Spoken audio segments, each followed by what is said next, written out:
Trois cerveaux, trois comportements. C'est ce que nous avons dit la dernière fois. Nous allons voir en quoi consistent ces trois comportements. Trois cerveaux. Effectivement, l'homme a trois cerveaux qui se sont développés au cours de son évolution. Un cerveau reptilien, un cerveau limbique et un cerveau dit supérieur, un cerveau, le néocortex. Je dis dit supérieur parce qu'on a besoin en fait de trois cerveaux. Nous savons maintenant que nous avons besoin des trois cerveaux pour fonctionner. Comme nous avons besoin de nos trois comportements. Les trois comportements que nous avons identifiés sont un comportement intuitif, un comportement humaniste et un comportement mental. Alors, trois cerveaux, trois comportements. Pourquoi ces comportements peuvent-ils comparés au fonctionnement du cerveau?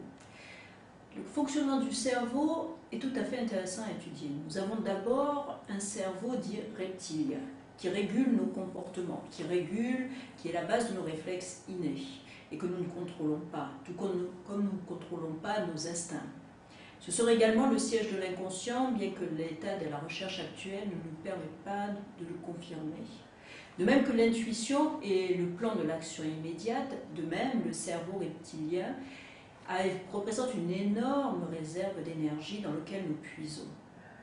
Ensuite, nous avons le cerveau limbique, qui joue un rôle important au niveau des émotions, et surtout dans le comportement de tout le ressenti, et que nous avons associé au comportement humaniste. Et enfin, le troisième cerveau, le néocortex, ce fameux cerveau dit supérieur, qui est impliqué dans la perception, qui est impliqué dans la réaction, et qui est le siège de l'abstraction, et que nous avons associé à tout le comportement mental de l'être humain.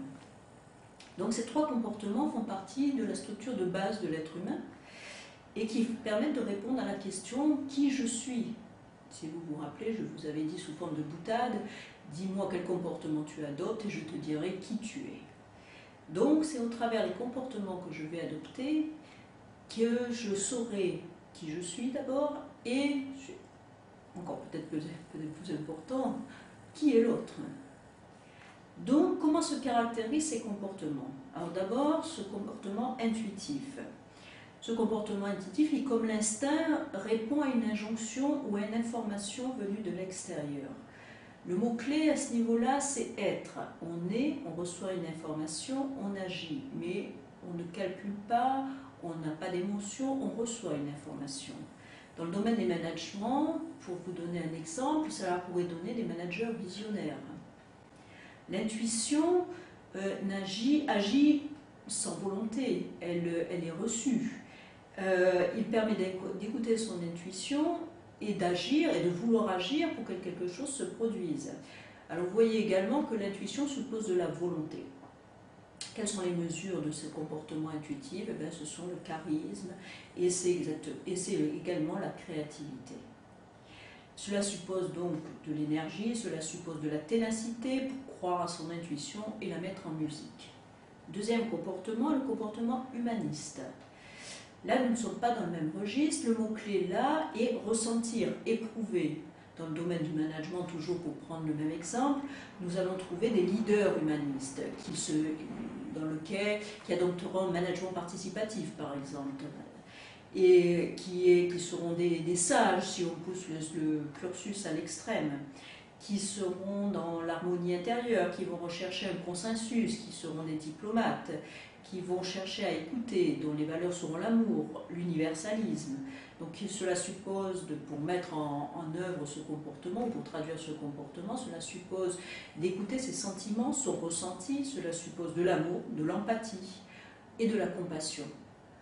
Enfin, le troisième comportement, un comportement beaucoup plus mental. Et là, nous allons rentrer dans le monde de représentation mentale, le monde de l'image, le monde des concepts, tout ce qui est à base de réflexion. Toujours notre fameux, pour prendre comme exemple de management, là nous aurons des organisateurs, des gens qui vont prévoir, des gens qui vont gérer, des gestionnaires. Alors le mot-clé là est connaître. On connaît, après avoir analysé, on analyse, on se fie à son intelligence. Plus question là d'intuition ni de ressenti. Alors ce comportement assume la fonction d'organisation du réel en pensée. On traduit le réel en pensée, en analyse. Les mesures Cela suppose 3 étapes. D'abord acquérir des connaissances, les conserver, les mettre en mémoire afin de tirer par comparaison, par analogie, de tirer de ce fameux réservoir de mémoire des référents sur lesquels on pourrait se baser, et enfin pour organiser à proprement parler. Donc cela suppose de comprendre, d'analyser et d'organiser. Donc nous utilisons tous ces 3 comportements. Là, je vous ai donné quelque chose de séquentiel, mais en fait, nous utilisons tout le temps ces 3 comportements, bien que chacun d'entre nous ait un comportement favori. On trouvera plus d'intuitifs sûrement parmi les artistes et beaucoup plus de gestionnaires parmi les comptables.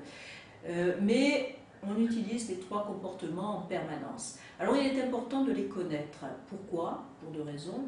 D'abord parce que ça permet de savoir comment on va réagir de façon spontanée face à une situation.